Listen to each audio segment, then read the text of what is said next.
it to just last for a long time and forever. Winter stock. This is another reason. This is how I started because I grew up in Connecticut where you have some bad winters. And so when I started canning, it was more so that I can have produce or food in the wintertime. It was more so winter stock prices go up and they are shipped from afar. So, peaches, for instance, you can't get peaches in the wintertime unless they're shipped from afar. And then when you buy them, what do they taste like? Nothing. They're watered down with no taste, okay? Because again, they're picked very unripe and they are sitting on the shelf and then in your house eventually, and they didn't get what they needed. They cut the biblical cord too soon, okay? So if any of you know about birth, now they're realizing that they should not be cutting that biblical cord so soon because there is nutrients in those cords that that baby needs. So remember that. So they're doing the same thing with your food. And it needs those juices and sugars and stuff coming from that plant to put into that food. Alrighty?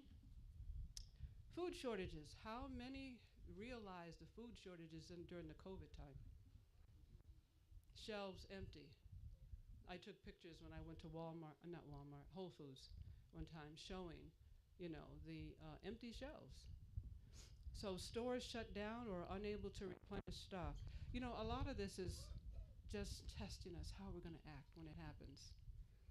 And so now because it's over, we think, oh, we're back, we're good. We're back to normal now. We're not back to normal. That was just a test. Bad weather, storms, loss of power, which is happening greatly now. Now, granted, the flooding situation, which is carrying your house down the river, no matter what you can or preserve, is not there. But that's where I believe that God protects what we do, and if He allows it, there's also a way He's going to provide for us. So it's still you have to trust in Him.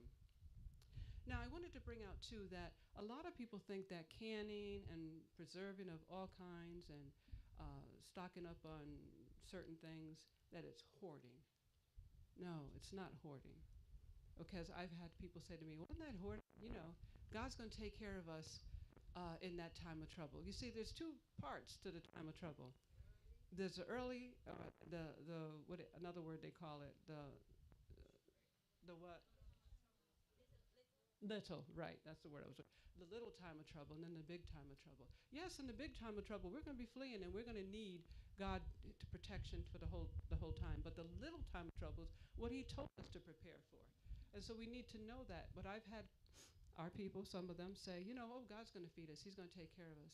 Not during that time, especially if He told you to prepare for it. He's already told you something's going to happen, and you need to heed His voice and to do it. Okay? So let's remember that. So there are right now the labor pains are more frequent. We can see that.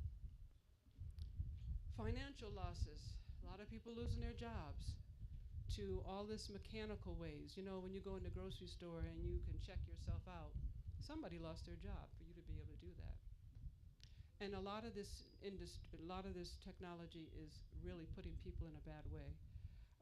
So even in other jobs, corporate jobs or whatever, people are losing their jobs. So that's another thing to prepare for in your food preservation. Okay?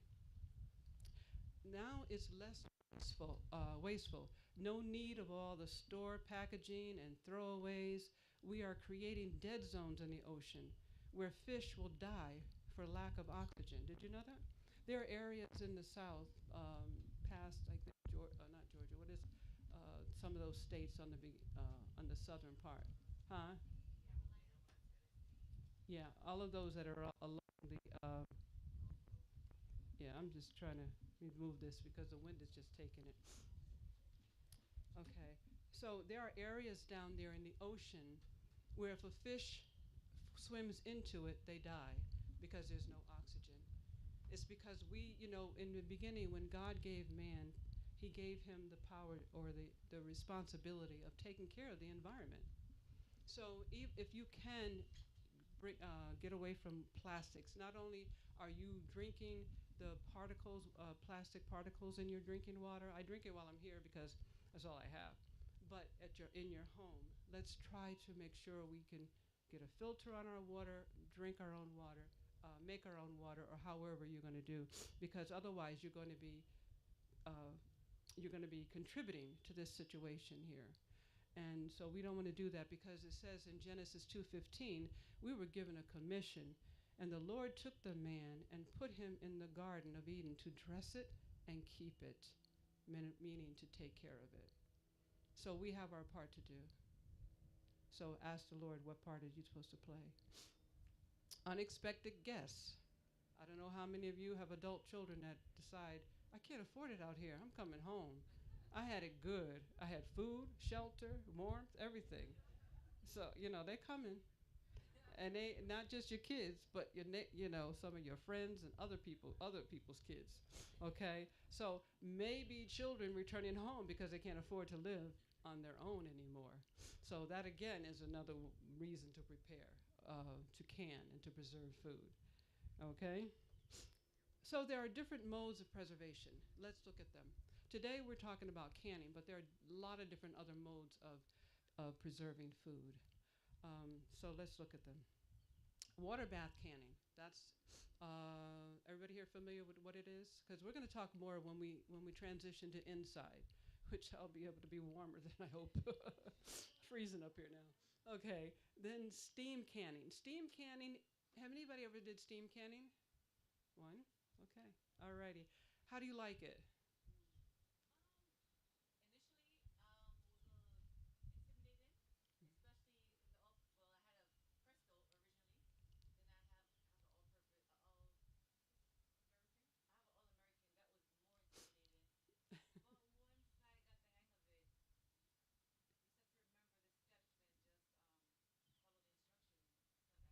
Okay, that's the one where you have a small amount of water on the bottom, right?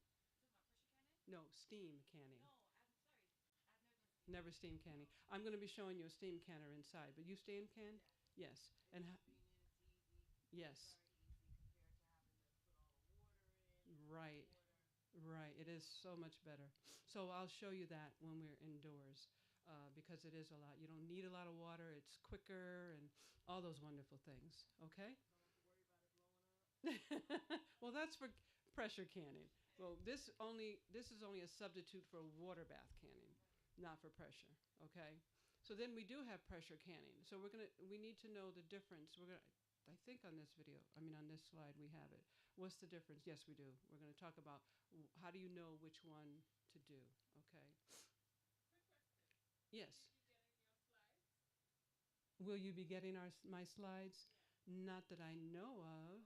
I do have a few handouts, but I don't know how many, if we're have enough to go around, but I do have some handouts on some things. Okay? So then we have pressure canning. Like I said, we're going to talk about when to know when do I pressure can and when do I not. Now remember, pressure canning was not available to way back in the early 1800s, 1900s, so people did water bath canning. And they did very well with it. But now that's a taboo. Matter of fact, what you hear, there's a group called the Rebel Canners. Now they're the ones that consider they do what their their parents did and their great grandparents did, and that was something that they did back then, and it was considered safe, and it still is safe if you know what you're doing. Okay, so again, I don't know I didn't grow up like that. Even though my grandmother did can, I didn't know what type of, I didn't even realize it till my brother brought out, don't you remember going in Nana's pantry and she had all those I says, no, I don't. so, so obviously, I never saw a pressure canner in her house, but maybe she was doing the water bath canning, but it was not something I stood by and tried to learn because I didn't even know about it. Okay, then we have drying or dehydrating. Now, how many dehydrate or dry? We got one, two, three. Great. Okay. So now, dehydrating usually is a piece of equipment with with drawers on it, and you put the food on. Then you can also do air drying. Now they have these big things you can hang and put your, especially your herbs and stuff on. So they do have drying for that. So you can start off with any of those. But then again, the learning curve. What do I do with this hard stuff that's all dried up? What do I do? How do I use it? So that's a big question for a lot of people that do dry. But you know what? YouTube University has a lot of stuff. Sometimes confusing stuff, but if you get the foundation and the basics, you can know which ones to push aside and say, no, that's not for me. That's not according to what I understand. Okay? Oh, I'm sorry. Yes, that's oh, freeze. Oh, I'm sorry. Freezing and freeze drying. I'm sorry. Thank you. I did miss that. Yes. Now, freezing is good. It the food more or less tastes fresher frozen. The only downside to that is if you ever lost power, you can lose all of your food depending on how long you are without power, and so it's not the safest. Okay. And then freeze drying is something that is another form of drying, but it's different because it's not. It freezes the food first, then it extracts the liquid, and it has a different texture. I do all of basically all of these. Everything doesn't taste good. If like some people don't like canned string beans, they'll freeze them. Some people do dehydrating green beans, but others freeze dry them. It all depends on your taste and your texture that you're looking for. So the freeze drying, I select certain things that I like. Now fruits are very good because you don't have to rehydrate them. I was The only reason I have it because a friend of mine, someone gave it to her, because her neighbor gave it to her because her husband brought it, but then he lost interest in it and it sat in the garage. And so she says she knows that I'm a kitchen gadget. They calling me the kitchen gadget queen because I like all that type of stuff. So she says, "Look, I'll let you have it as long as you provide me with some dishes." So that was a good trade-off. So I do some and I send some to her. We split it all up. But it's a very expensive machine, so I didn't have to purchase it. They do have people getting rid of them. It's a very tricky type of machine because what happened was it took me almost over a year to get it. When I first used it, it worked fine for the first 3 sessions that I did with the freeze dry, but then it stopped. I started having problems. Remember, it was older. It was an older model, even though it was new. It was an older model. Now you have to update some of your computer stuff and all that kind of stuff, and so by it sitting, a lot of those rubber gaskets get dried out, and so it stopped working for me. So I was almost ready to give up because I'd been trying almost a whole year trying to get that thing to work, and I was going to give up. But then I saw something on, I think it was YouTube. Somebody was saying that now they have it with Harvest Right, that if you having troubles, they will come to your house and they will fix it versus having to go, because I went through so much technology talk, buy this, do this, try this, and nothing was working. And so I was discouraged. I said, I'm done. My friend who gave me the machine, I said, I'm done. She said, well, let's figure out what we're going to do, how much we can sell it for, and da-da-da. But when I saw that thing that they can come to my house, I was like, oh, yeah. So I called the company, and they said, well, first what we do is we try to give you all the technological stuff by phone. And then if that doesn't work, then we can do that. Well, that didn't happen either. So nothing worked, but they didn't finally they came up with a thing. They said, if you can pay for the shipment to send it to us, we'll fix it for free. So that's what they did. Now, granted, the shipping, that machine is heavy. Okay. The shipping was about $400. But I split it with my friend, so we was 2 and 2. Okay, but still, that's expensive.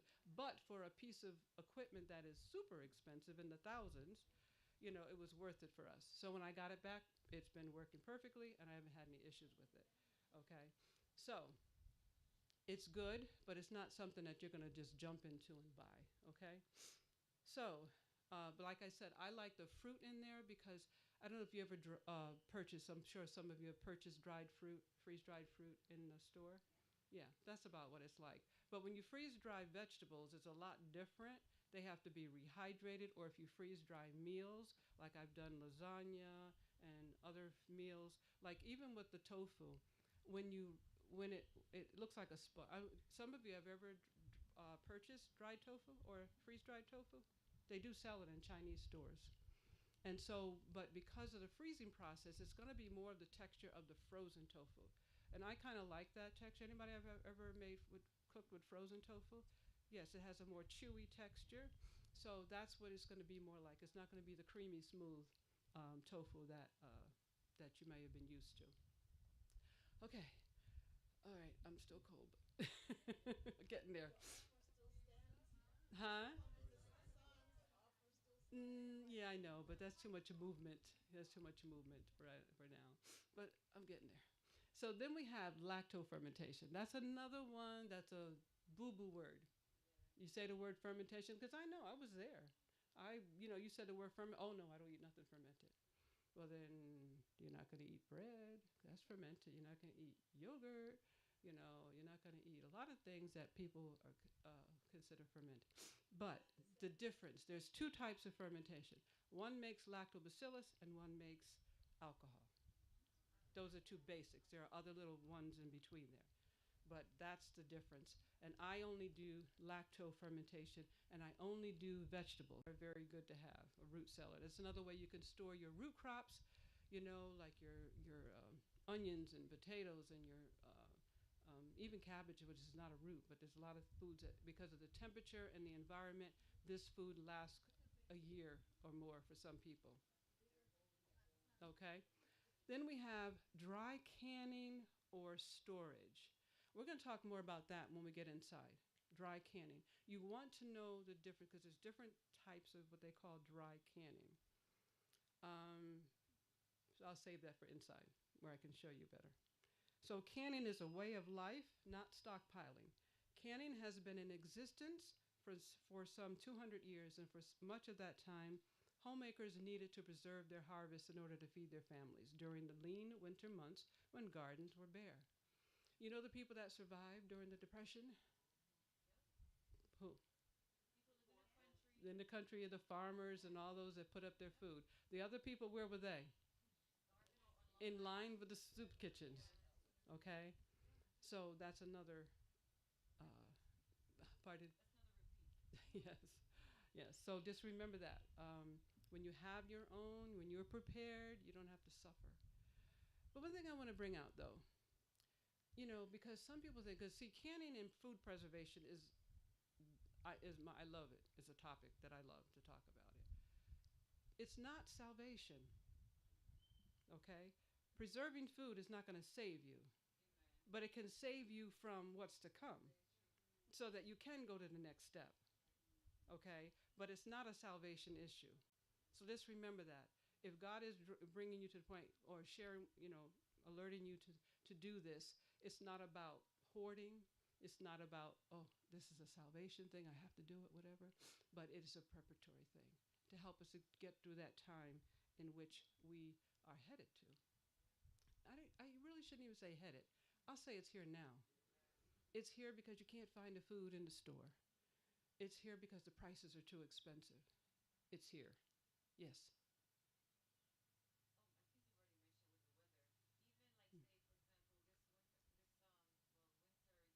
Mm-hmm. Real quick. Mm-hmm.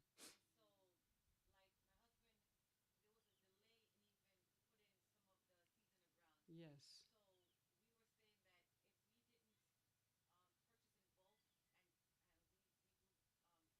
Mm-hmm. Mm-hmm.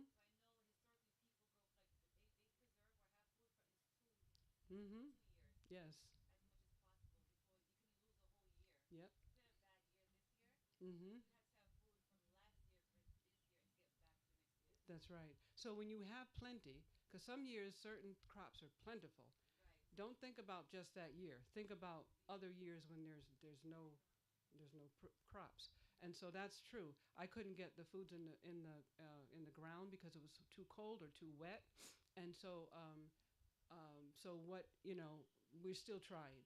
But one of the things we're looking for more to do is greenhouse growing, because then you have better control of your temperature and the rain and all that.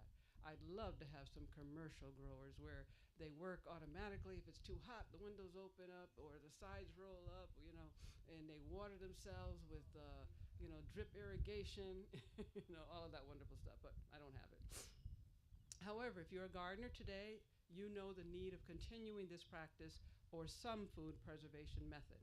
We also realize the need to can or preserve our food today because of its unhealthy nature, with all the additives, preservatives, GMO, etc.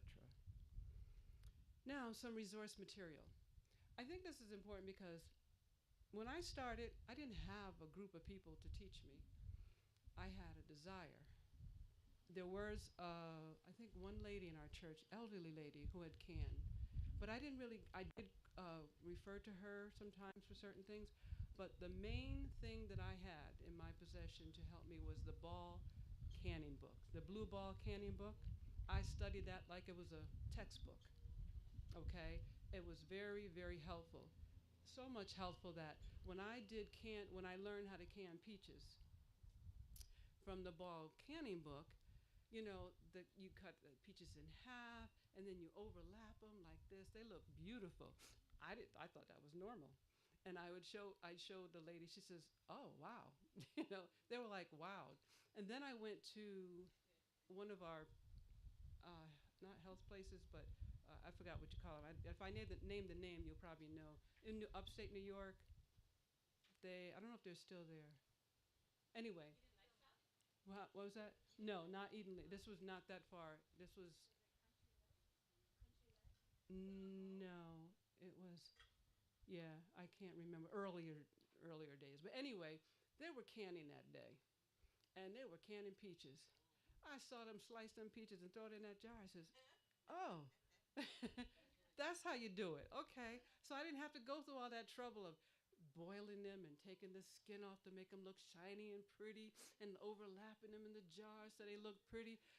I went home and I just peeled them things and slapped them in the jar and they were good. Okay. So that's the only thing I did different from the canning book because everything looks so pretty, so I like pretty. Okay. So you learn as you go along. So some of the resource material was the blue book. Every year I would get a new one because they always have different. Because one year when I first got them, there was no information about canning greens. Now there is. Okay.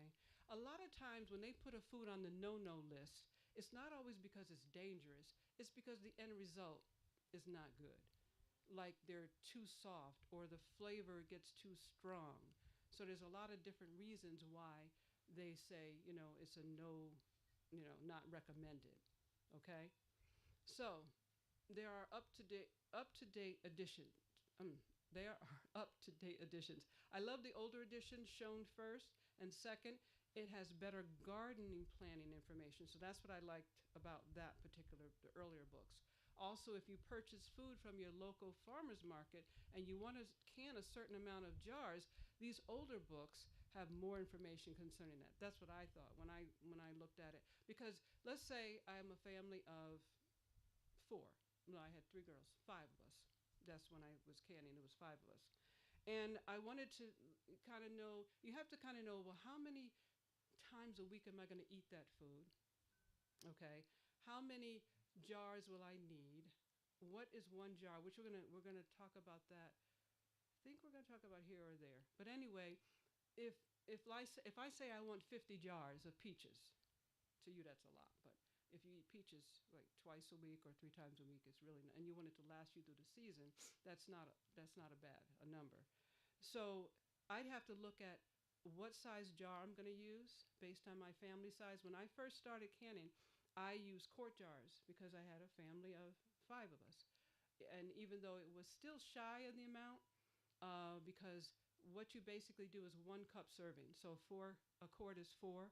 So we made it work. And usually there was a baby in the house, and so the baby didn't need that much. But then a pint is for 2 people, basically 1 to 2 people. A quart is 3 to 4 people, and now they have half gallons, but they do not give recommendation for canning those. Now the Amish do, because they have big families. They do their canning mostly outdoors in big containers, okay, or big pots or whatever you call it. Part, it's good for juicy, your juice, yes. Yes, it could be used for that. Yeah, because it doesn't take, yeah, it's because of the pH, yeah, of the juice. Okay, let's go on. Then another resource material is the Amish Canning Book. This book has varieties that are not found in the Ball Blue Book. I have used this book more so for soups, pie fillings, and beans. Like, for instance, you can can beans. Some people, why can beans when they last a long time? Do they? You know, beans can get so old they don't rehydrate. Did you know? I've had that happen to me. When I first started cooking beans, I brought some garbanzos and I went to cook them. They just wouldn't. I cooked them and I cooked them. They would not get soft no matter how much cooking I did. They were just too old. So then when you do fresh beans, you have to soak them, then cook them. Let's just say you want to have some chili, or some haystacks, and you want beans, but if you have to think about, you know, soaking them, cooking them, then cooking with their ingredients, that's a lot. I like, and this, I, since, think the COVID time, I started doing more prepared meals canned than ingredients canned. I used to do just single items, just green beans and corn and carrots and boom, boom, boom. Now, my favorite to do is soups and beans that are just ready. We live in a time of when we're all busy, but it's nothing like having ready-made food. You get home and you just take it off the shelf, heat it up, and serve it. And so I like that with soups and things like that, which I'll show you when we get inside. And I have also done pie filling. Uh, I changed in my way on doing pie filling because I used what is that? Modified food starch. What is? They have another name for it. Anybody here remember the name for it? Anyway, say that again. No, not tapioca or cornstarch. And so, but anyway, the reason they did it because they say cornstarch, but a lot of people that I follow on YouTube, some of them do use cornstarch. Okay, it's not that it's bad; it doesn't hold together. So anyway, but then there's some that can the fruit and just put it in the pot and heat it up and put the cornstarch or the thickener, whatever your choice is, and do it that way. So you have other options, okay? But they do have a recipe for pie filling, and that makes it so if you also you can make do your pie shells. You can even pre-make those. So let's just say on a Friday and you're ready, trying to get ready for Sabbath, and you want to make a Sabbath treat. Get your pie filling out of the freezer, throw your pie filling on there, put your top on, boom, you got a pie. Okay, you didn't have to do all that work. So yes, it's a lot of work initially, but it's going to cut back on your work later on. Alrighty. So equipment, canning pots. We're going to look at those when we get inside. Also, that's what your boiling water bath canning pot. It comes in granite ware, which is shown, stainless steel or aluminum. There's no need trying to find a stainless steel one because it's not touching your food. Okay, it's a granite or aluminum. Don't worry about that so much because your food is not being in there. Yes.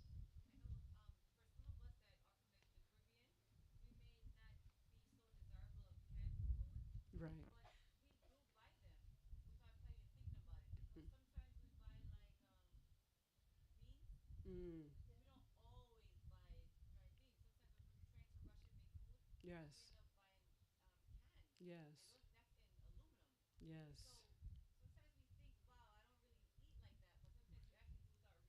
If you live up here in the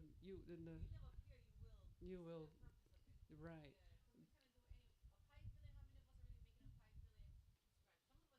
Mhm. Mhm. You they have the yes. And it had healthier ingredients when you make it yourself. Yeah, that's so true. Yeah. Okay, so this water bath is used for to can high acid foods with a pH of 4.6 or lower, like fruits, fruit juices, fruit pie filling, tomatoes, jams, jellies, relishes, and pickles. Now, pickles, well, they're done with vinegar. How do you do that? You can do them with lemon juice, okay? Um, lemons, yes. Oh, uh-huh. Okay. Right. It's possible because actually lemon juice is actually more acidic than vinegar, and lime juice is more acidic than lemon juice. Okay, so it's all about the acid. Now the only difference is I that I believe, I'm not sure if it's true, but I gotta ask Jerry about his recipe, is that sometimes the difference in the texture may be different. Okay, but it still tastes like a pickle. It may not crunch like a pickle, but it's still a pickle. It's still firm enough. Okay. Alrighty. Next, then this is the steam canner, and I'll show you the one I have here. There's only basically one. This one called the kitchen crop, whatever that name is. It can be used the same as a water bath canner, but with steam. So if a recipe is for water bath, you can use this particular item. Pressure canning pots. Pressure canning is different than a pressure, I'm sorry, pressure canning pot is different than a pressure cooker. If you have a pressure cooker at home, you cannot use that for pressure canning.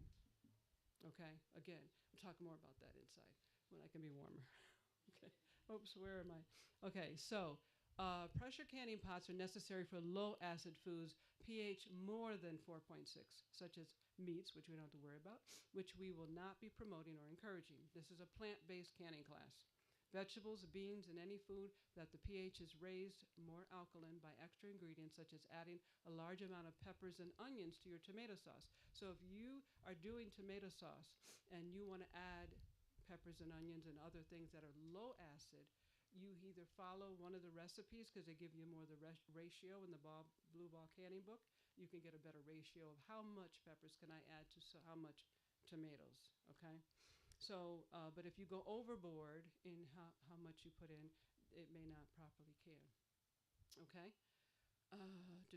We will cover that, and I was given another class for that. Now, pressure canners. The pH level in your low acid foods requires a higher temperature to prevent the growth of Clostridium botulinum, which is the microorganisms that cause botulism. Okay, botulinum is all in all your vegetables and fruits in the garden and stuff. It's the active part. It's what makes it active. They activate in a no environment. So when you can food and there's no air in there, they like that type of an environment, and that's why they can grow in canned food. Okay, but don't worry about it. There's a lot of information of how to not to worry about it. When the spores are in their anaerobic environment, lacking oxygen, as happens to jars of food that are canned, they are able to grow and produce deadly levels of botulism toxin. Therefore, pressure is needed to raise the temperature inside the container to 240 degrees Fahrenheit, which pressure canning does. See, a water bath canner can only go to 212, but a pressure canner can get up to 240 or more. Okay, and so that's why it's encouraged to do pressure canning. But obviously, when they didn't have pressure canners, that long boiling time is what killed it. Okay, therefore pressure is needed to raise the temperature, which you just said. When correctly processed for adequate periods of time, the botulinum spores are eliminated, and the canned food is safe to store and eventually eat. Let's just say you can some carrots or some green beans and you're just a little nervous. What if this has botulism? You heat it up for at least 15 minutes and it killed it. It will kill it. Okay, so don't worry about it. If you're in doubt, but if it's moldy or if it smells wrong or it looks cloudy, throw it away. When in doubt, throw it out.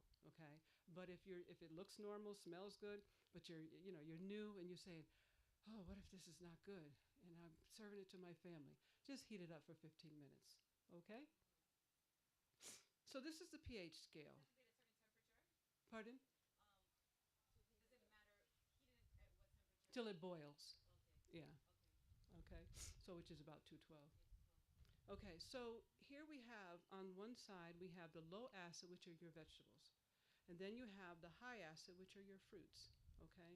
And so that determines the high alkaline, which are low acid, are going to be what? Water bath or pressure can? Tell me.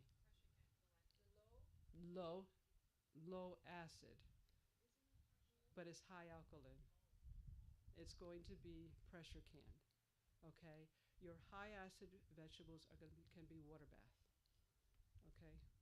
So again, this is just a repeat: pressure can or water bath. Pressure can, it shows you the foods that are going to be pressure canned and the ones that are going to be water bath. Okay. Okay. This is a pressure canning pot. There are two types. This one here is just a gauge. Um, this is the weighted gauge, and it rocks back and forth so you can hear it if it's too high or too low. There's another one I started off with the gauge on it, which has the numbers that go up and down. I don't particularly care for that one because you got to always babysit it. You know, you don't want that gauge to go too low or too high, and you got to either turn the flame up and turn the flame down. It was just too much. I like the this one here, which it rocks. I can hear it. If it goes, it's too high. If it goes every now and then, it's good. Okay, so I can be anywhere in the house and I'm always listening, and then I can say, oh, that's going too, that's going too hard, and I go right to the stove and turn the temperature down. And eventually, when you get to a sweet spot on your stove, I just took a marker and marked it. So this way I don't worry about it. But I still go down to it slowly. I don't just go from high to whoo, because that's too much of a change. I just go a little bit, a little bit, a little bit till I get to the sweet spot. Okay? So this is the type I like. This is, I think this is a Miro pressure canner. Alrighty. Then we have the dial gauge, which I just talked about. Dial gauge must be watched during the entire time time food is being processed to make sure the PSI doesn't fall below the recommended level. PSI is pounds per square inch. Now this one here has both. It has the rocker and it has the gauge, okay? And we'll talk about that more inside. This is the Cadillac. This is the All-American. This is the one you got. Alrighty. And I got mine again on Facebook. This is expensive. Now this is the double, I got the double decker because you can get a single layer or the double decker, or you even do the double decker for quarts. Okay, because my double decker does pints. Yours does? You have you have the super duper. Okay. Yeah, that is, yeah. Okay, great. Yeah, okay. Oh, so this is the Cadillac of pressure canners. I will discuss it more in the third class. Expensive but worth it only if you plan on doing a hefty amount of canning year after year. Okay? When I got mine was a little bit older model. I didn't have to change the handle, but I like this handle better. So I ordered a handle and it made it look newer. So I put this type of handle on it. It had a handle with two metal ends and then a metal wooden or at the top. And that to look too old, it's all about looks. And then my pressure gauge, the jiggler gauge was different. So I ordered a whole piece to get that changed. So you may have to order, if it works, but it's just what you like. Okay. All right. For household canning, glass rather than tin cans, and this is the quote if you're looking for it, should be used whenever possible. It is especially necessary that the fruit for canning should be in good condition. A lot of people say, well, if I get, I just cut it out and put it in a jar. You want good condition fruit. Use little sugar and cook the fruit only long enough to ensure its preservation. There we go. People think, oh, no sugar. But what she's saying is that you're not going to make a syrup. Let's just say you have peaches and they just don't have the full flavor. It's okay to add a little sweetener, because what happens, a sugar is what we call a double molecule sugar. And a double molecule is irritating to the digestive tract, okay, and especially in the esophagus area. It's irritant. And you have your single molecule sugars, which is like your honey and things like that, that don't need to be broken down. And then you have your double molecule sugar. If you use an acid, heat, and water on a double molecule, it converts it to a single molecule. Did you get that? I don't know if I made that interesting. So this is why you can use a little sugar in your canning, because then that sugar becomes fruit sugar. Okay? It's not an irritant. Okay? Because you have an acid, you have the heat, and you have the water. The acid is the fruit, the sugar, okay, and then and then the water. And you have all three of that combination, and with the high heat that has to be brought to, that's gonna change it. But now, if you do want a super syrup, you're not going to change that. That's why she says little, use little sugar and cook the fruit only long enough to preserve its preservation. See, they all still learning all that stuff back then. Thus prepared is an excellent substitute for fresh fruit. So that's one of the reasons I started doing the canning of fruits in the summer so I have them in the winter. Okay? I don't know how far down this goes, but okay. Canning jars. Uh, we'll talk about it more inside. I'm trying to cut it right now because the cold is cutting me. Okay, and choose a jar that fits your needs. Okay, there's certain jars for certain things. You know, if you make your jams and jellies, you're not going to make it in a quart. You may not even make it in a pint unless you have a large family. But for me, I put it in the 8-ounce jars. Okay. I also can my own mustard, but it's not mustard. It's a turmeric. It's used to make the mustard. I put that in the little 4-ounce jars. Because how much mustard are you going to eat at one time? Okay. So that's another recipe. If I can find it, if I don't, you can always email me and I'll send it to you. But I can my own mustard. Now that's not considered a recipe that you're going to find on in the book, okay? And it's just like using soy curls in my chili. You're not going to find that. But just remember, what does soy curls come from? A bean. So I treat it like a bean. So if it says do this many minutes for bean, I just add that to what I make. Okay? All right, so a wide mouth, if you're canning something that comes like you're going to pour out, oh yeah, regular size is good.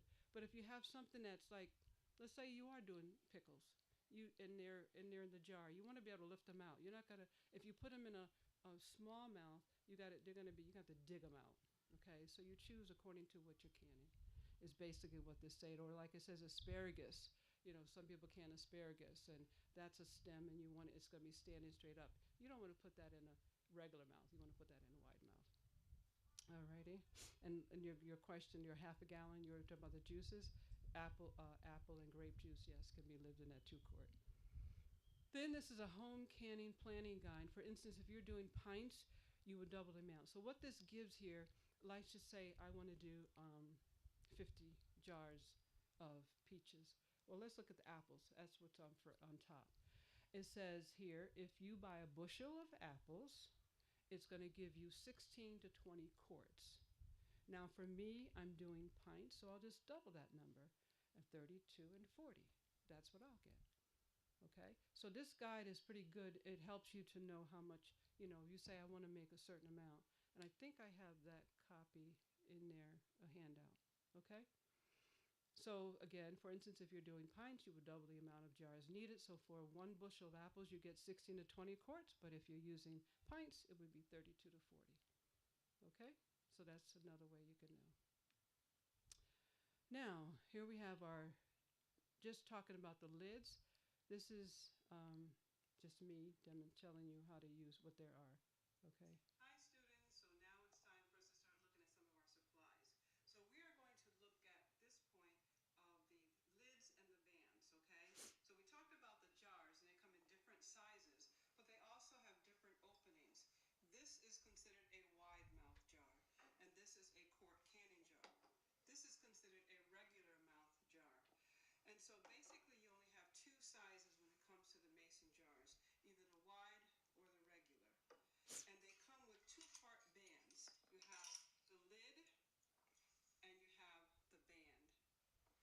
The lid goes on the jar. It has a rubber gasket around the edges that go onto the rim of the canning jar, and this ring holds it in place. Okay? So basically that's how it works. So you have your lid with the rubber gasket, goes on the rim of the jar, and then this holds it in place. And we're going to talk about those things more later as we get into our water bath canning and our pressure canning class. Okay, thank you. We'll go to the next one. Okay, this is the jar lifter. Okay, so now we're going to look at our next tool. And this is called the jar lifter. Okay? It has a rubber on this end and wooden handles on this end. And I want you to understand how to properly use these, because I've seen even on YouTube where people have used them wrongly. Okay? This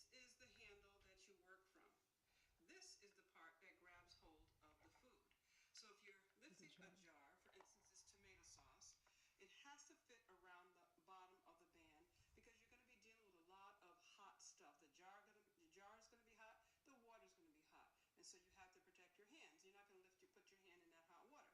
So when when you can properly put it around the jar, you can lift it, you can swing it, you can do all kinds of things with it because it is there to protect you and to keep the jar safely handled, as long as you are keeping the top of this part clasped together. Okay? So that is what a jar lifter is all about.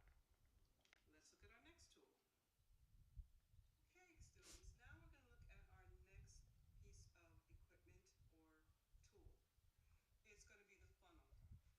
This is the standard funnel that comes with your kits. You can buy a kit and it has the funnel, the jar lifter, and the little measuring thing, which we'll talk about next, okay? So this is one type of funnel. That is the standard type. Then you have what you call the collapsible funnel if you want to be a little fancy, and you can push it down and store it in a flat way in your cabinet. But this is just if you have it. Some of you may have it already, or if you purchase one and you like the idea of it. Okay. So why do you need a funnel? When you're filling these jars and pouring your food stuff in, you want to try to prevent as much food getting on the edges as possible because that's where the seal is going to be. So when you put it in, it avoids it hitting the edges, okay, where the lid is going to go over, okay? And so it doesn't mean none will get there, but it'll sure be a whole lot less. So that's what a funnel is for. And it's also good, we're going to talk about later, how it helps you to know how far up the food should go, which we're going to talk about headspace at another time. But helps you to know when it comes in the inside how much headspace you have, and then you pull it out and you can look at how much headspace. Okay? Now there's a tool for it which comes in the kits that we have today. I don't have that particular tool because I brought my kit years ago when they didn't use those measuring things. But there is another secret as to how to measure your headspace. So we're going to look at that too. Okay? That'll be next. Okay, students, now we are going to look at what this particular thing is. This is called a lid lifter, okay? It has a magnet on one end because that is where you're going to lift up the lids as I'm going to show you here. This would be where we put our hot water or boiling water into a container. And the lids, I know today they don't recommend that you have to boil your lids, but I still like putting them into hot boiling water, and that is to soften that seal around the edges. And so when you put it into the hot water, you got to be able to get them out, okay? And so by this being magnetic, you go into the water and it lifts it out, and then you can take that and put it onto your jars. So that is what the lid lifter is all about. Okay? We'll go to the next item. Okay, students, this will be our last tool, and this is called a debubbler.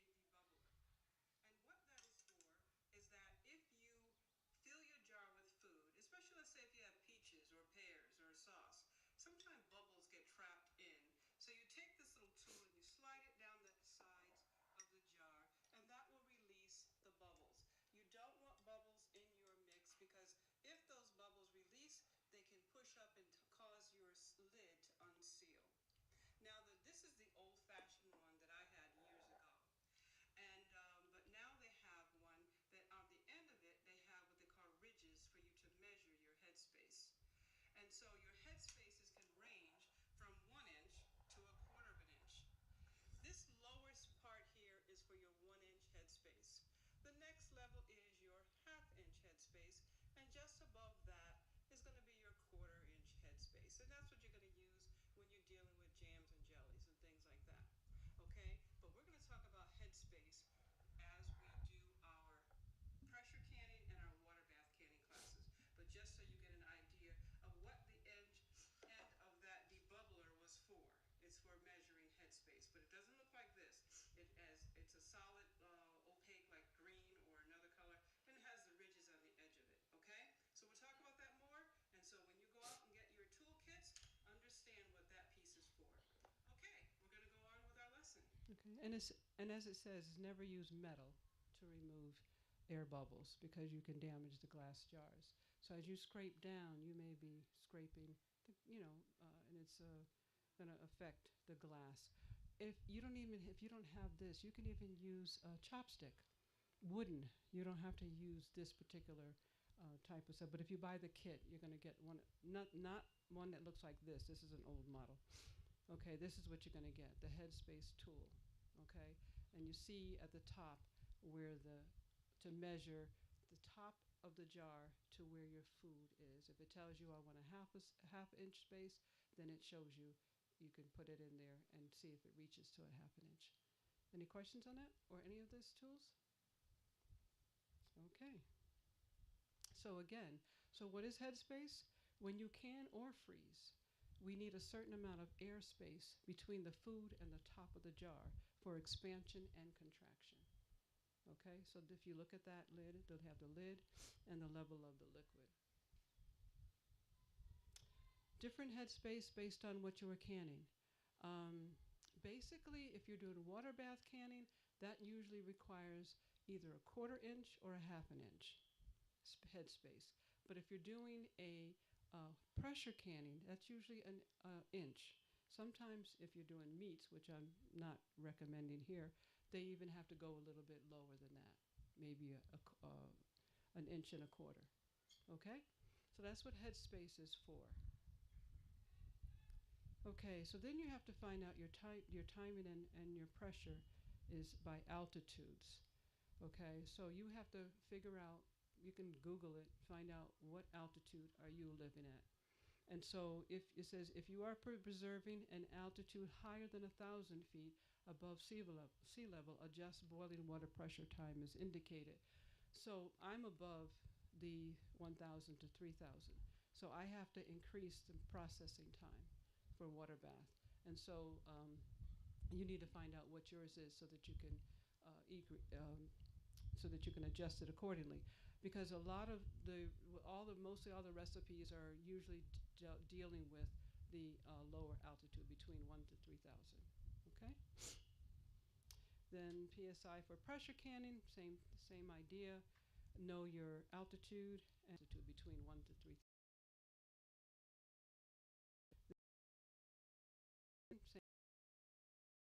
Know where to place your weighted gauge and your dial gauge. So you'll need some old clean towels. You'll need at least 2 clean bath towels and 2 to 4 dish towels when you're dealing, because when you take the food, the jars out of the canner, you do not put them on a cold surface or straight on your counter, because the difference in temperature may cause that jar to crack.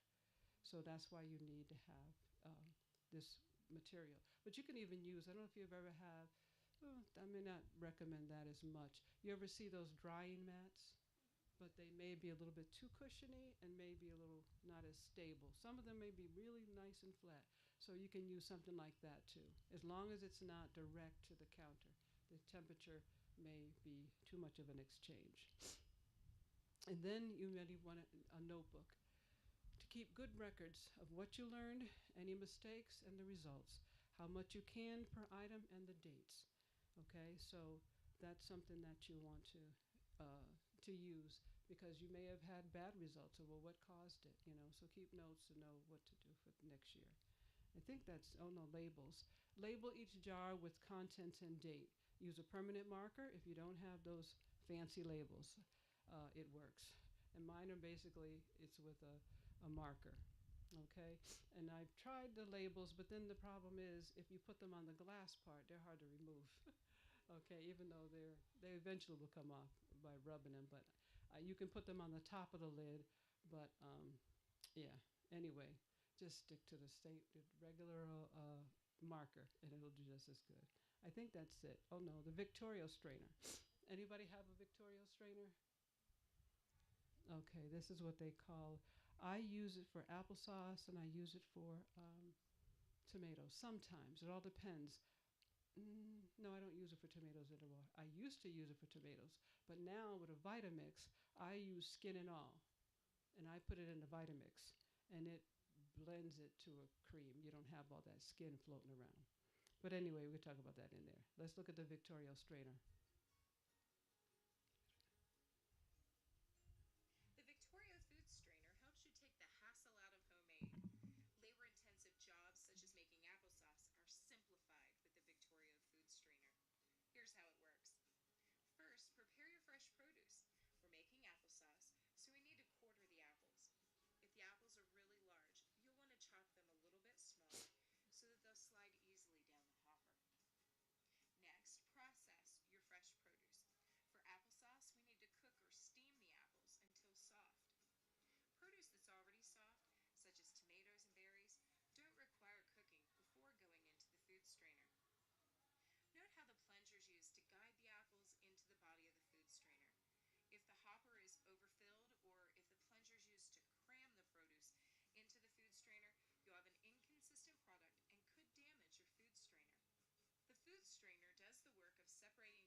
Now that motor comes in handy when your children are all left at home.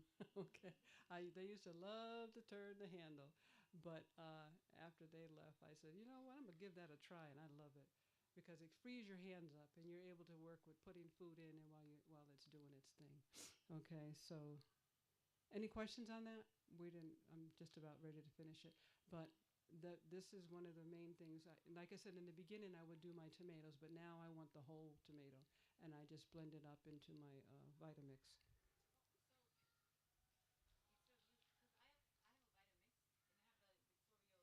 strainer.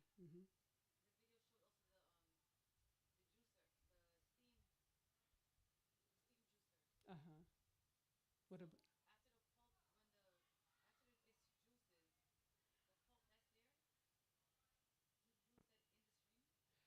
Okay. Are we talking about the Victoria strainer or the steam juicer? Oh, that one. Okay. Yes, I know what you're talking about now.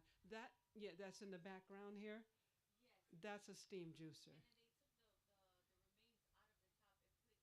No, that was a three-part steamer. Yeah, that wasn't with the juicer. That was separate. You mean? Hmm.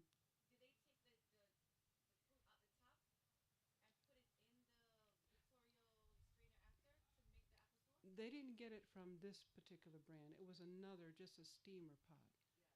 It was.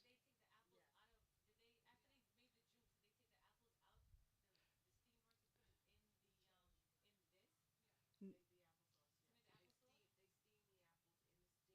in a right, but they didn't do it in the juicer. They did it in a regular pot, steam pot. It looks almost like that, but let's if I can get back to there. Yeah. Okay, you know you're right. That looks like when you see the rest of the parts.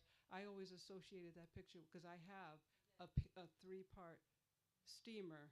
Yes, so obviously that's what they did and put right. But she didn't let it make juice because she said just until it got soft enough. So you don't need the steam juicer to cook your or just to break down your apples. Okay, so right, but I think how they used it because I have a steamer that's it's three-part a lid and then that's what I use and it steams them soft enough to put into my Victoria strainer. But looks like that's what they used was the juicer. Right, I think she used it because she said until it got soft. If that I can play that part. Yeah, but if you but I have heard of people using the upper part to make like uh, a thicker sauce to make apple butter, and they get the juice too. So I've heard of people. See, like at that phase, she cooked it in another pot. But I see what you're saying. She used it as a steamer, and I don't think she let enough juice come from it in order to be getting the juice. Yeah, right, right. Any other questions? Okay, let me go back to where we left off at. Okay, because I have different, let me see, different strainers for different things.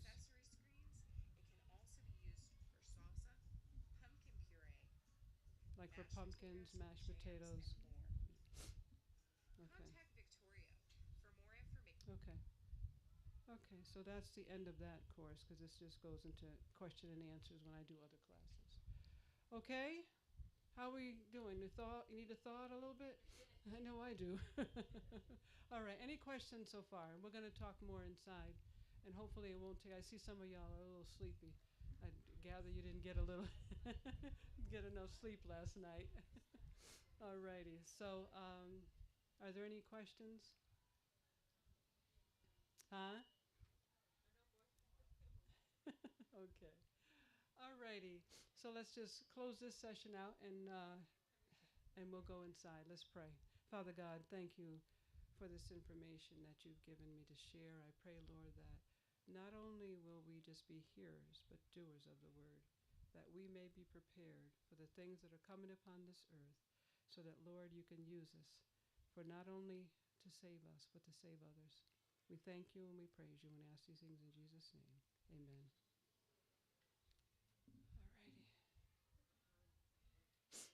All righty.